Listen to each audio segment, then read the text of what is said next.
ਅਗਲੀ ਖਬਰ ਵੱਲ ਚੱਲੀਏ ਤੇ ਉਹ ਇਜ਼ਰਾਈਲ ਤੋਂ ਆ ਰਹੀ ਆ। ਇਜ਼ਰਾਈਲ ਨੇ ਇਹ ਕਿਹਾ ਆ ਵੀ ਗਾਜ਼ਾ ਦੇ ਵਿੱਚ ਜਿਸ ਹਿਸਾਬ ਦੇ ਨਾਲ ਹਮਾਸ ਵਾਲਿਆਂ ਨੇ ਕੁਛ ਕੁ ਜੋ ਉਹਨਾਂ ਨੇ ਬੰਦੀ ਬਣਾਏ ਹੋਏ ਸੀ ਬੰਦੇ, ਉਹਨਾਂ ਦੀਆਂ ਜਿਹੜੇ ਉਹਨਾਂ ਲੋਕਾਂ ਨੂੰ ਦਿਖਾਲਿਆ ਹੈਗਾ, ਉਹਨਾਂ ਵੱਲ ਦੇਖ ਕੇ ਲੱਗਦਾ ਆ ਵੀ ਉਹਨਾਂ ਦੀ ਹਾਲਤ ਬਹੁਤ ਮਾੜੀ ਹੈਗੀ ਆ, ਕਿਉਂਕਿ ਬਹੁਤ ਹੀ ਸੁੱਕੇ ਹੋਏ, ਜਿੱਦਾਂ ਫੂਡ ਨਾ ਮਿਲਿਆ ਹੋਵੇ।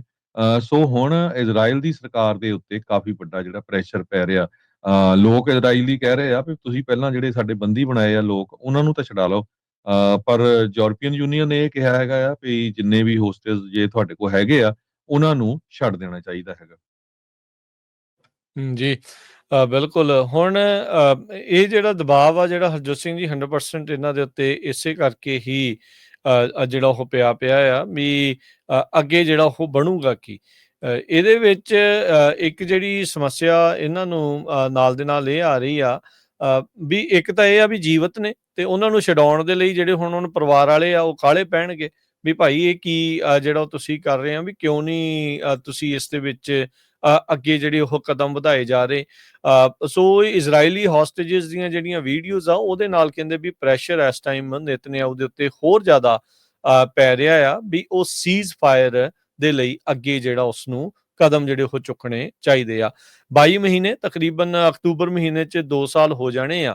ਹਮਾਸ ਕਹਿ ਰਿਹਾ ਆ ਵੀ ਅਸੀਂ ਇਹਨਾਂ ਨੂੰ ਤਾਂ ਹੀ ਛੱਡਾਂਗੇ ਜੇ ਤੁਸੀਂ ਪੱਕੇ ਕੋਰੀਡੋਰ ਤੋਂ ਭਾਵ ਵੀ ਪੱਕੇ ਜਿਹੜੇ ਰਾਸ਼ਨ ਪਹੁੰਚਾਉਣ ਵਾਲੇ ਸਮੱਗਰੀ, ਰਾਹਤ ਸਮੱਗਰੀ ਪਹੁੰਚਾਉਣ ਵਾਲੇ ਕੋਰੀਡੋਰ ਆ, ਉਸ ਨੂੰ ਪੱਕਿਆਂ ਜਿਹੜਾ ਉਹ ਓਪਨ ਜਿਹੜਾ ਉਹ ਕਰੋ। ਸੋ ਹੱਡੀਆਂ ਦੀ ਮੁੱਠ ਜਿਹੜੀ ਕਹਿੰਦੇ ਵੀ ਇਸ ਟਾਈਮ ਉਹ ਹੋਸਟੇਜ ਉਹ ਬਣੇ ਪਏ ਸੀਗੇ, ਇੰਨੇ ਮੰਦੇ ਹਾਲਾਤ ਆ ਉਹਨਾਂ ਦੇ ਹੋਏ ਪਏ ਆ। ਸੋ ਇਵਿਆਤਰ ਡੇਵਿਡ ਕਹਿੰਦੇ ਵੀ ਉਹ ਤਾਂ ਉਹਨੇ ਇਹ ਕਿਹਾ ਵੀ ਉਹਦਾ ਆਪਣੀ ਗਰੇਵ ਆਪ ਡਿੱਗ ਜਿਹੜਾ ਉਹ ਕਰ ਰਿਹਾ ਆ ਵੀ ਕਈ ਦਿਨਾਂ ਤੱਕ ਭੁੱਖਿਆਂ ਜਿਹੜਾ ਆ ਉਸਨੂੰ ਰਹਿਣਾ ਜਿਹੜਾ ਉਹ ਪੈ ਰਿਹਾ ਤੇ ਉਸਨੂੰ ਰੱਖਿਆ ਜਿਹੜਾ ਹੋ ਜਾ ਰਿਹਾ ਆ।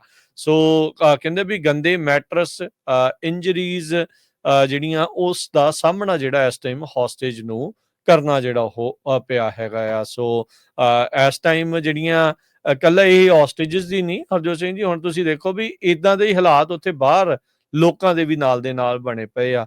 ਸੋ ਇਨਸਾਨੀਅਤ ਨੂੰ ਦੇਖੋ ਕਿਸ ਤਰੀਕੇ ਦੇ ਨਾਲ ਛਿੱਕੇ ਜਿਹੜਾ ਉਹ ਟੰਗ ਕੇ ਸਾਰਾ ਕੁਛ ਇਸ ਟਾਈਮ ਚੱਲ ਰਿਹਾ ਆ। ਲੋਕ ਜਿਨ੍ਹਾਂ ਨੂੰ ਬੰਦਕ ਬਣਾਇਆ ਉਹਨਾਂ ਦੇ ਨਾਲ ਵੀ ਉਹੀ ਵਤੀਰਾ, ਤੇ ਜਿਹੜੇ ਜਿਨ੍ਹਾਂ ਦੇ ਲੋਕਾਂ ਨੇ ਉਹਨਾਂ ਨੂੰ ਬੰਦਕ ਬਣਾਇਆ ਆ ਉਹਨਾਂ ਦੇ ਨਾਲ ਜੁੜੇ ਹੋਏ ਲੋਕਾਂ ਨੂੰ ਦੇ ਨਾਲ ਜੋ ਉੱਥੇ ਹੋ ਰਿਹਾ, ਬੰਬ ਡਿੱਗ ਰਹੇ ਆ, ਭੁੱਖੇ ਜਿਹੜੇ ਉਹ ਮਾਰੇ ਜਾ ਰਹੇ ਆ। ਸੋ ਸਾਰਾ ਕੁਛ ਜਿਹੜਾ ਇਸ ਟਾਈਮ ਚੱਲ ਰਿਹਾ ਆ। ਸੋ ਹਮਾਸ ਨੇ ਮੰਗ ਕੀਤੀ ਆ ਵੀ ਇਹਨਾਂ ਨੂੰ ਅਸੀਂ ਛੱਡਾਂਗੇ ਤਾਂ ਜੇ ਤੁਸੀਂ ਆਪਣੀਆਂ 에ਅਰ ਸਟ੍ਰਾਈਕਸ ਬੰਦ ਕਰੋ ਤੇ ਪੱਕਾ ਹਿਊਮੈਨਿਟੇਰੀਅਨ ਕੋਰੀਡੋਰ ਜਿਹੜਾ ਆ ਉਹ ਉੱਥੇ ਗਾਜ਼ਾ ਦੇ ਵਿੱਚ ਖੋਲਿਆ ਜਿਹੜਾ ਹੋ ਜਾਵੇ। ਪਰ ਹਾਲ ਦੀ ਘੜੀ ਜਿਹੜਾ ਨੇਤਨਯਾਹੂ ਆ ਉਹ ਲੱਗਦਾ ਨਹੀਂ ਵੀ ਇਸ ਪਾਸੇ ਵੱਲ ਨੂੰ ਜਿਹੜਾ ਵਧੂਗਾ, ਪਰ ਦਬਾਅ ਉਸ ਦੇ ਉੱਤੇ ਲਗਾਤਾਰ ਵੱਧ ਰਿਹਾ ਹੈਗਾ।